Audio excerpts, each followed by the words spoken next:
I've been a guest on some shows, and they've literally just read all of those questions. And to me, that's not really putting in the effort. If you do that, think about what would happen if everybody else did that. So I'm a guest on multiple shows and everybody's asking me the same 5 questions. That's boring. Most hosts never achieve the results they hoped for. They're falling short on listenership and monetization, meaning their message isn't being heard and their show ends up costing them money. This podcast was created to help you grow your listenership and make money while you're at it. Get ready to take notes. Here's your host, Adam Adams. And we're back with another episode of Podcast on Podcasting. I'm your host, Adam A. Adams, and we're going to be diving in with Erick Dickmann, who's got a story and a journey that he has to share with you and some lessons learned. And these are big lessons, and hopefully we dive in and get into them so that you can be a better podcaster. So with that said, Erick is the host of the Virtual CMO.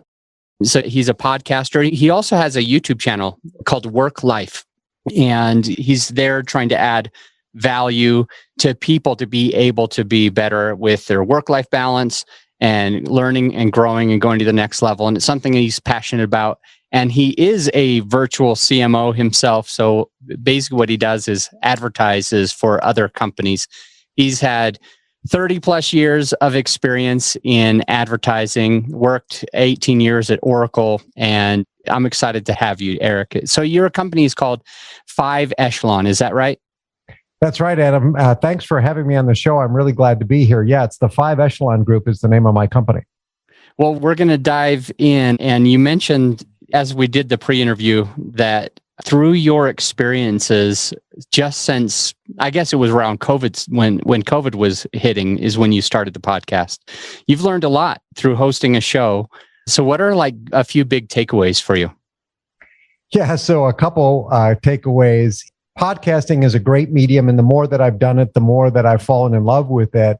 But it took some work to sort of push it out there to the world. I think there's always this fear of, am I good enough? Do I sound right? Is the quality of the content the kind of thing that's going to attract an audience? And so for a long time, I was playing around with those early episodes. Should I script them? Should I do them solo? Should I have guests? And it really was the encouragement of, I think, somebody else that you know, Alex Sanfilippo, who just said, you got to push it out there. You just got to let it go. And yeah, some of those early episodes are going to be terrible. You're going to go back and listen to them and cringe. But you've got to start on that journey. And each and every time that you publish an episode, you get better and better at what you do. And so that was one of my early challenges, was just pushing that button and releasing it. And then, of course, pushing it out to my friends and associates on LinkedIn, knowing that the world is then going to be judging you a little bit. And guess what? They're actually pretty kind judges. Love it. So how do you know Alex? So actually, I started listening to Alex's podcast, Creating a Brand. He also lives down here in Florida. And we just connected up. I was a member of his community, and we started talking about podcasting. And he was an early guest on my show as well. So we've just sort of built a relationship there. I like that. He's such a good guy. His company is Podmatch, right? Podmatch, yeah, which is doing great. It's a great service. He's a good guy. Yeah, no, I agree. He came on the show as well. Today, as we're recording, it hasn't aired yet, but I'm sure it'll be aired before this one is. Anyway, I want to talk about when you're bringing on guests, how to make sure you're not making any mistakes. And I think that there's been a couple of times where you've kind of been nervous, or tell us a little bit about that. When you start a podcast, I think one of the biggest challenges, who am I going to get on as guests? And you just mentioned Podmatch, which is a great service. There's Matchmaker FM. There are a number of things that are coming online now, which are really great resources for finding guests. But in the early days, I started going to some of these Facebook groups, which help you match hosts to guests. And you put an article out there that says, hey, I've got a podcast. I'm looking for guests. If you meet this criteria, I'd love to hear from you. And of course you do. There are a lot of people who are just getting in there. They would either like publicity, or maybe they're a host themselves. They're looking for a swap, an appearance on both shows. And so I gravitated toward that, and I signed up a few of these early guests. And I've never had a terrible experience with the guests. They've all provided some insight in some ways. But I saw very clearly that if you want to have a show that really is of high quality, that really meets the needs of a particular audience, you've got to be selective with your guests. You need to know that they are going to provide value to the people who are going to be listening on your show. It can't just be people coming on your show to plug a book or to plug their website or agency or whatever it may be. That's all fine, an important part of podcasting, but they have to be able to derive or deliver some value to your audience as well. And there were a few of those early guests that I don't really think they delivered all that much value. They were really just plugging what they do. And I look back at those and say, yeah, it was fine. It was early on. Okay. But I wouldn't have those kind of guests on my show going forward. All right. That's big. So I want to maybe dive into it a little bit. Like you said, it's fine if they want to come on and plug a book, so long as there's value, right? So long as there's value behind it. So how do you ensure, because there's a lot of people soliciting to get on my show, to get on your show, to get on other podcaster shows. Like, is there a way to vet better? Is there a way to ask better questions? Is there a way to be better at asking questions on the podcast itself to steer it the right direction that we need to know? Yeah, so I think especially with, let's take an author, for example. It's not out of the realm of reasonableness to say, hey, if you're an author, you want to come in, you want to talk about a book that you just released, which many of them do, could you send me a PDF of the book or send me a copy of the book so I can read it or at least skim it so I've got a better idea of what's in the book? And then we can have a conversation that falls in line with some of the points that you're trying to make in the book. And if you get that and it's not in sync with what would be a valuable message for your audience, then you know maybe they're not the right guest for you.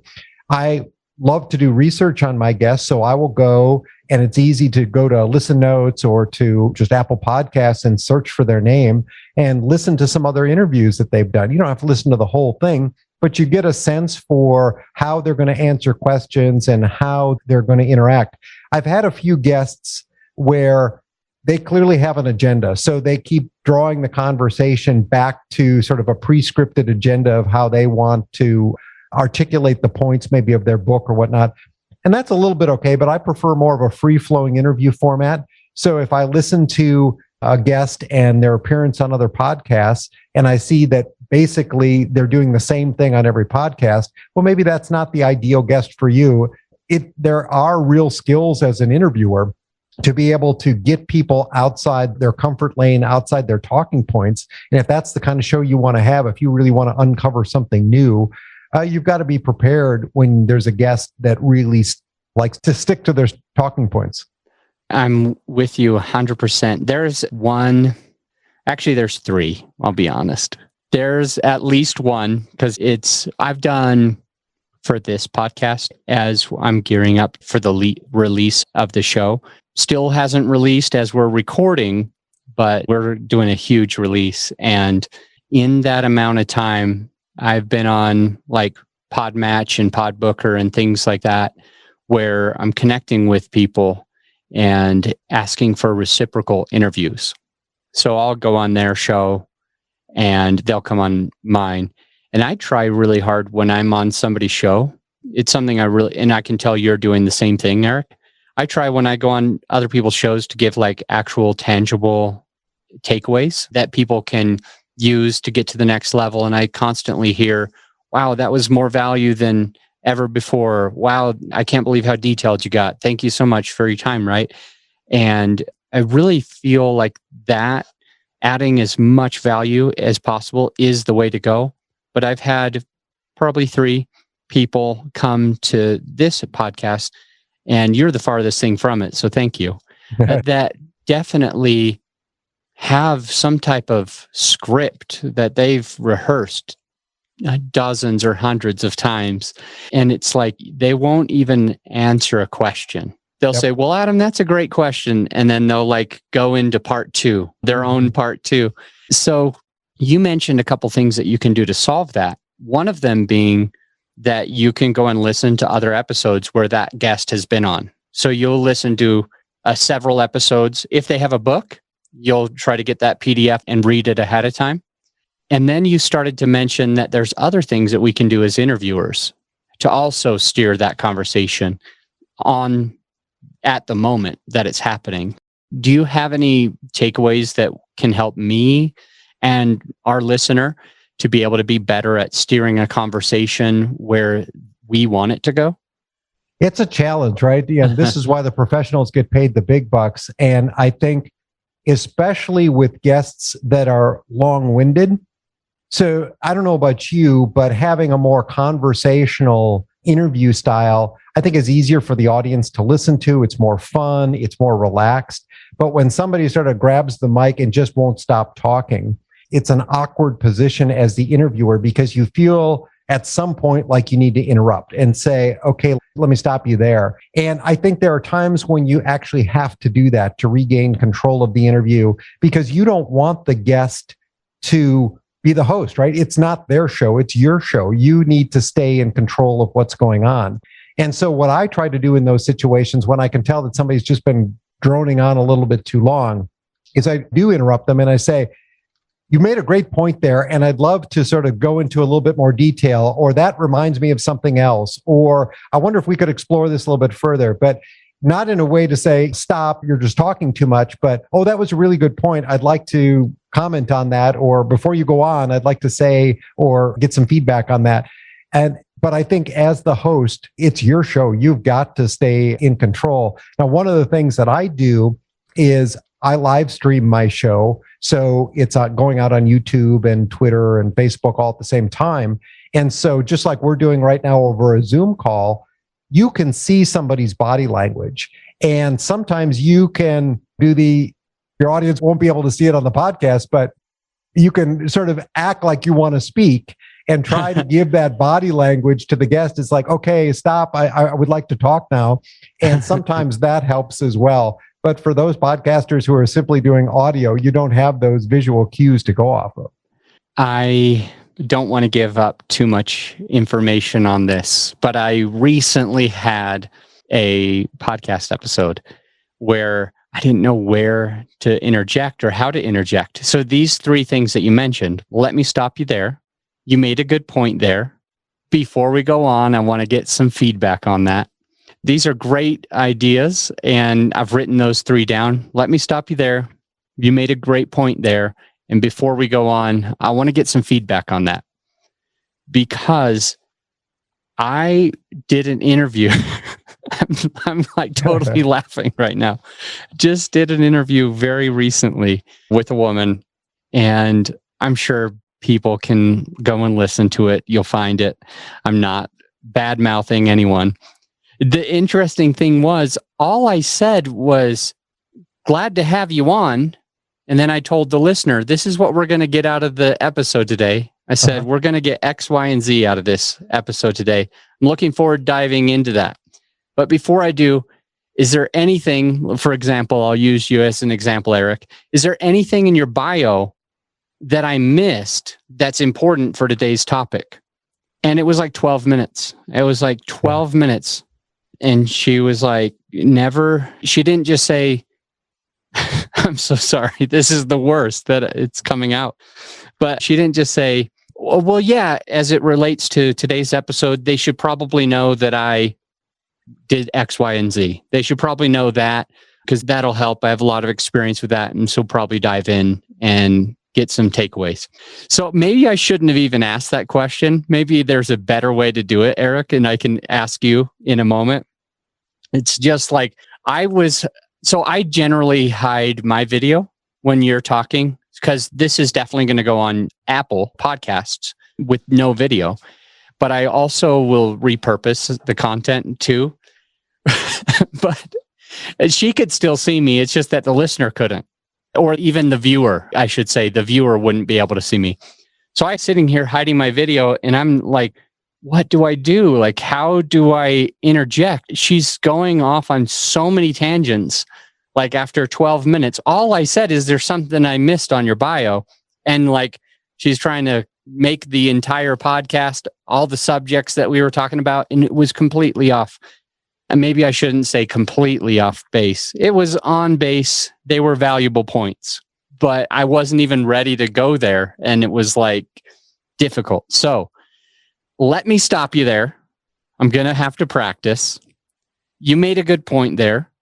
And before we go on, I need to get some feedback on that. However, should I have not have even asked the question, what part of your bio did I miss that's important that we need to touch on it before we dive into the questions? Should I have not said that? I'm so glad you brought up this point because this is something that I've dealt with as well. Some people can get very, very long-winded when you ask them to sort of give a bio or tell us a little bit about yourself. And, 15 minutes later, they're still recounting their years in kindergarten. It can be very painful. And so one of the things that I'm starting to do, and will definitely be doing it in my next season, is that I record my introduction after the fact. So when I'm editing the podcast episode, I actually go in and record a little bit of an introduction and pull out the points that I want. And when I'm with the guest, I just dive into the interview. Not give us a little bit of your background and blah, blah, blah. We just dive into starting to ask questions. And then at the very end of the show, I always give people an opportunity to say, well, where can we find you on the web? Is there anything you specifically want to highlight? And sometimes they'll talk a little bit about their company or their book or podcast or whatever it may be. But that's at the end of the show. And so we've already kind of worked our way through it. But yeah, introductions can be rough. People can just take the rope and just run with it. And sometimes I go back. The videos are what the videos are. I don't do any editing with those. But the podcasts themselves, I edit those. And sometimes I've had to just take out big sections of that first question because they've just gone on and on about their past. So there's been many times, and I also consult for other podcasters and support them. So when I do that, I'll listen to episodes. And one very common thread, and I need to know if you agree or disagree, or if you have a better way to do this. One very common thread tends to be, if you ask at the end, how does the listener get a hold of you? Or if you ask at the end, is there anything else you want to know? Sometimes those feel like they go way too long, in my opinion. And oftentimes I'll listen to one of my clients' podcast, and I will literally just call them and say, stop asking that question. Don't ask people how to get a hold of them. Just find out before the interview, what's the one way that they want to connect with the listener. And if they say the one way is my email, then all I'll do is, and by the way, Erick's email is in the show notes. It is erick@xyz.com. And you can find that in the show notes. Erick, thanks for coming. And then it's over, right? Because I've had so many times, and I'm sorry to go on a tangent and a monologue for a second, Erick. I know this is your interview. No, this is good. It's so interesting. So I will say something to the effect of, Erick Dickmann, thank you for jumping on the show. I really appreciate all your time. You added this value, this value, this value. What is the single best way? And don't give me like 10 different ways like some of my other guests. What is the single best way the listener can find you and get a hold of you? Do you know what people still do? They're like, well, my Instagram handle is this, my Twitter handle is that. They can get this lead magnet if they go to this one place and do this one thing. Yep. They can definitely email me, or they can find me at my website. My website is xyz.com. And also, I'll just give you my phone number. And I also want you to get this other lead magnet. So like, if you want this other thing, just go ahead and get this other lead magnet. And I'm like, I said the one thing. You said 12. And it's taken like 3 minutes. I just wanted you to give one place. And one of the things that I believe about it is you should always have one call to action, max of ever 2 calls to action on a single episode. Like rate and review, subscribe, go to this place and download this thing, or connect with me, whatever it is. I really feel like the fewer, the better. So have you ever had any experiences with that, or what are your thoughts so far? Can you help me out so that I don't do this again? No, I think that's another great point. So you've got these bumpers, right? The one on the front and the one on the end, and both of those can go awry and really break you out of kind of the format that you want. And so I love what you're saying. I think you can do the very same thing at the end, but you can thank the guest. You can put all the information that you want to in the show notes and give them that one opportunity, or say it yourself. Like you said, Erick can be reached at this email address or this website, and just leave it at that. Thanks for being on the show. There's no requirement to be able just to give the guest an open mic to say whatever they want. Now, sometimes the lead magnet that you talk about, maybe they will have a really valuable offer for the audience, and you want to give them a second to explain what that offer is. I don't know. You have to take it on a case-by-case basis. And again, sometimes listening to other episodes that they've done, you can get a little bit of a sense for where they're going to go. I've had guests who have done just the opposite too. You ask them, where can I find you on the web? And they hardly give you any information. It's like, well, dude, you are on this show too. Don't you want some promotion from this? Don't you want people to go somewhere? So sometimes it's the other. But yeah, show notes is where most of that stuff should be. People aren't writing it down anyway. So what about this? Is this good for like a pre-interview, Erick? Is there anything you want to promote today? Is there anything that you specifically want to cover today? Is there anything that you want to stay away from? Asking like those 3 questions, do you think that would be beneficial for a newer podcaster to make sure that they know where to take it? Or is that even too much? No, I think that's great. Stay away from, I don't know, we probably, unless you're dealing with some very controversial topics, that's probably not needed as much. But yeah, I would say that talking about, is there something specifically you wanted me to ask today or get to? But there's another problem with that. We were talking about services like Podmatch or Podbooker, some of these. And within those services, a lot of times guests can put typical questions that they might want to be asked or topical areas that they might want to cover. And I think those are good to give you a general sense of what the guest may be willing to talk about. But I've been a guest on some shows, and they've literally just read all of those questions. And to me, that's not really putting in the effort. If you do that, think about what would happen if everybody else did that. So I'm a guest on multiple shows and everybody's asking me the same 5 questions. That's boring. Nobody would want to sort of sit through that over and over again. I think you can use those and maybe take 1 or 2 and then expand upon them. Where else would you want to go with some of those questions? But I really do think that the best podcasts are the ones where if you've got a guest who's really a thought leader or somebody who's promoting something of real value, just to take a little bit of time to investigate their background, investigate what they say, and even jot down a few questions about what you might want to ask them. I'll tell you a little story. I was on a podcast, and 2 of the nicest people, they were great, but they were clearly novices in the podcasting space. And the sound was terrible. There was terrible echo coming from their microphones. They were doing it from home. They had a smoke detector battery that needed to be replaced. So every couple of minutes, it was chirping in the background. I'm like, don't you hear that? That's just terrible. And they started asking me questions, and it was good for a while. But then all of a sudden, the questions just became a slight variation of the question that they had just asked me. And after a while, it was like, I don't know how many different ways I can answer the same basic question. I was really starting to sweat after a while because they were nice, they were good questions, but they took it too far. They could have cut the interview about 15 minutes shorter because I had really already answered their questions. And that was just lack of preparation. Very interesting. So some of the takeaways so far is number 1, if you want to have a really good podcast where you're adding value, you got to be consistent. You got to add quality. Some people want free publicity, and you definitely don't want to cheat your audience. So you talked about vetting your guest ahead of time.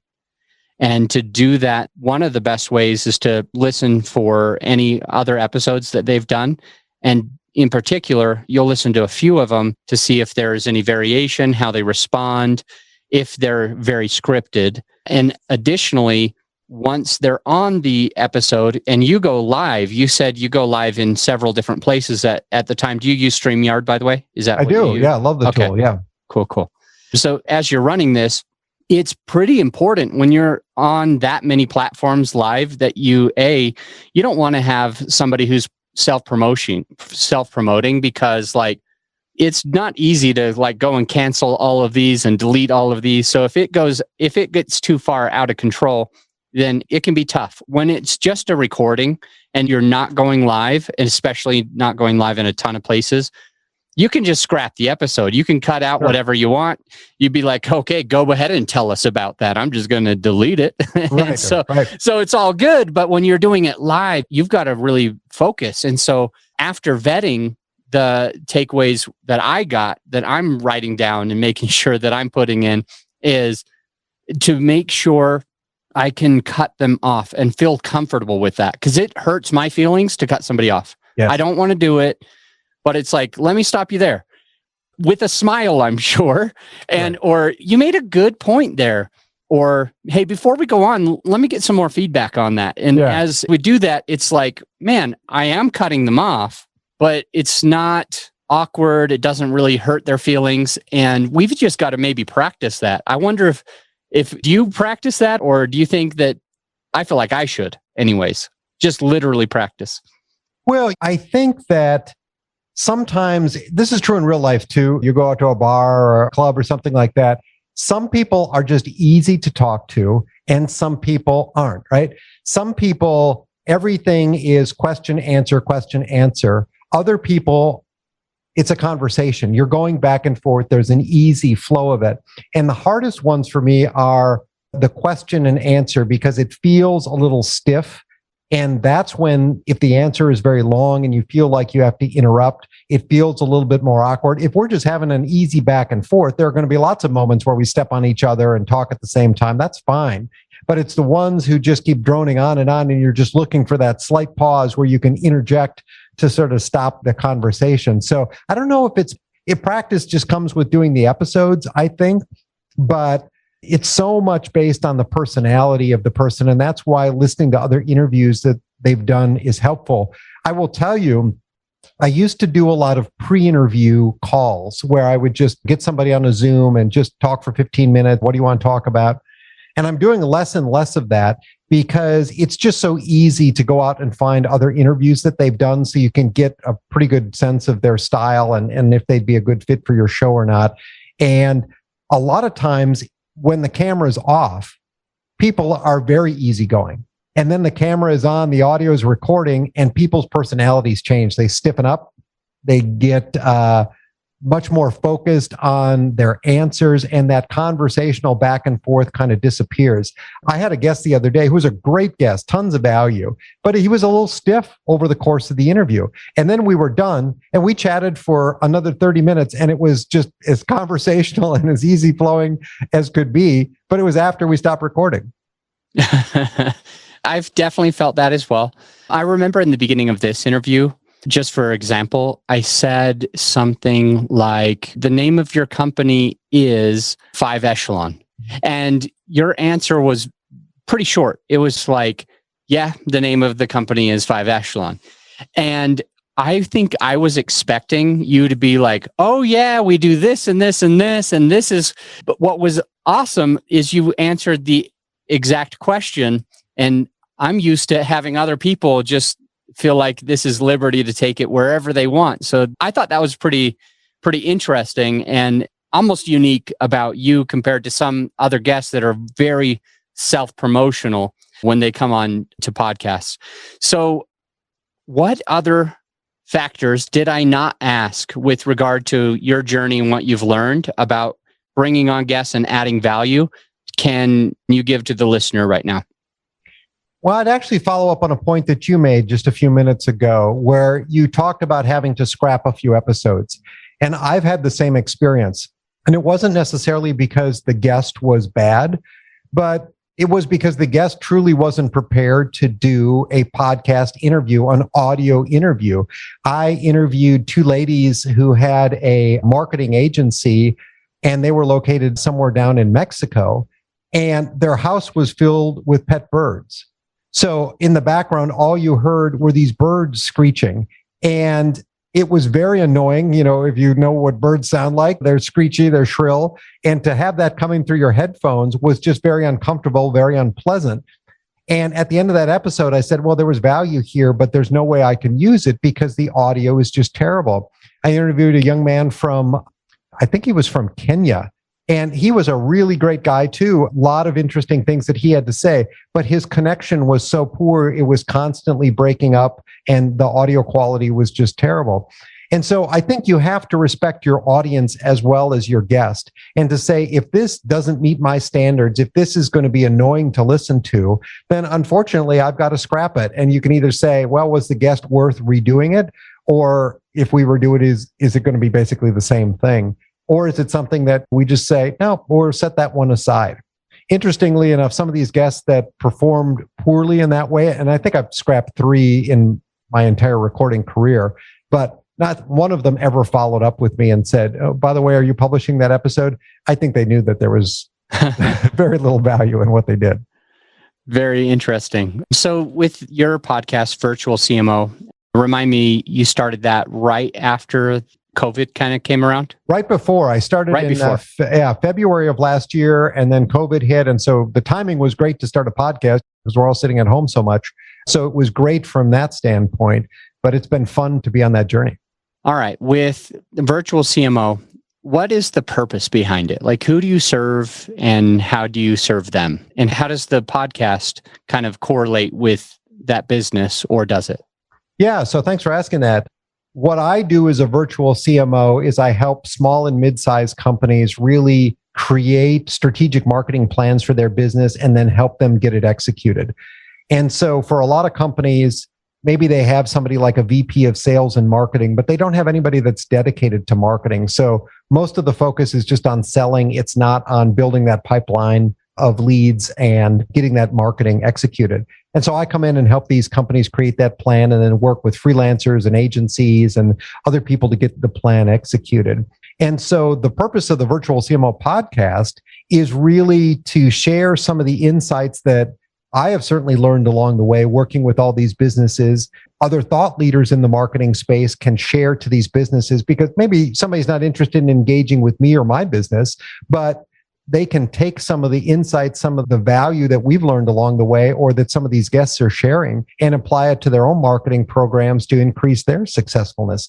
And so I really try to bring on guests that are going to, as you said early on, they're going to provide some actionable tips, some actionable things, whether you do business with them, you do business with me, or you're just trying to take away some insights. There's something hopefully for everybody on that show. And it's been great in terms of the networking, the connections that I've made along the way. I love getting feedback from people who have listened to the show, and it's been great for the business too. It's just been a win-win all the way around. When you have guests on your show, is it more of people that have used a service like a virtual CMO? Is it somebody that has partnered with you or partnered with others, and they're coming from the side of what it's like to hire a virtual CMO? Or is it more the guests that you have on your show are other virtual CMOs talking about what they do and how they do it and how they serve? Or is it a third option that I didn't select? Yeah, so I would like in the future to have more people on the show who have engaged with a virtual CMO, a fractional executive, and talked a little bit about that experience. Many times companies are a little shy about talking about what they've done internally. And so as much as I like to do that, it's not as easy to get people to do that as you'd think. But usually the guests that I bring on my show are thought leaders, people who are writing books or delivering content specifically in the marketing space for small and mid-sized businesses, technology providers, people who are providing marketing automation software or other software in the MarTech space, agencies, people who are serving other businesses, creating content, doing SEO, building websites, all of that kind of stuff. Or other freelancers who just have gone on entrepreneurial, and maybe they do something that's very niche within the space. So it's really a broad spectrum, but it's all people who are in one way or another serving businesses either through their thought leadership or through the services that they provide. Okay. Can you give me like an example of one of the thought leaders that came on and added value, and like what kind of value they added specifically? Maybe even if you knew an episode number or something. I know you're on the spot, so I'm not trying to do that to you or make you feel uncomfortable, but I'm curious, like, as if we're listening to this podcast right now and we're kind of getting to know you, and we can understand, okay, that's why I should listen to that podcast. That's what I'll get. If I move off of Adam's podcast today and go straight into Erick's podcast, this is the reason that I'm doing it. Yeah. So I've had a lot of great guests. I'll give you an example of one who is in my current season. Here's a guy by the name of Michael Solomon. He's a professor of marketing, and he has literally written the textbook that they use in a lot of business schools to help teach people about marketing.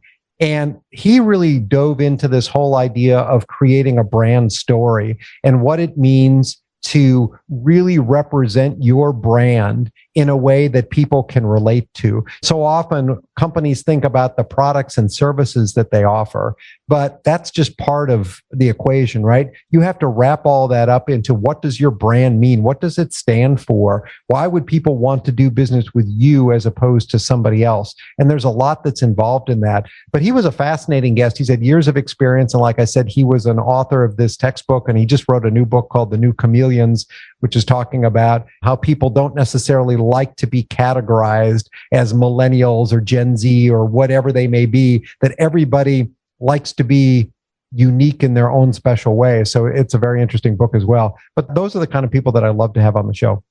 Awesome. Good stuff.